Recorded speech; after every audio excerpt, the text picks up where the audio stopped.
Все мои волки делают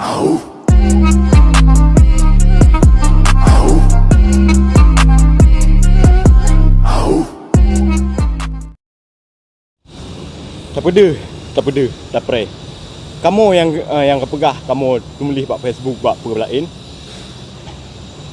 Untuk ditipu oleh bangsa Aceh, kamu tulis kat Facebooknya. Nyan, belum putrang tiga tu kat bangsa Aceh. Belum gigit. Juga tak yang lusuh gebri ku kata lindung gata segala yang mujahidin mursalin jut mungkin ikulin Aceh mulia.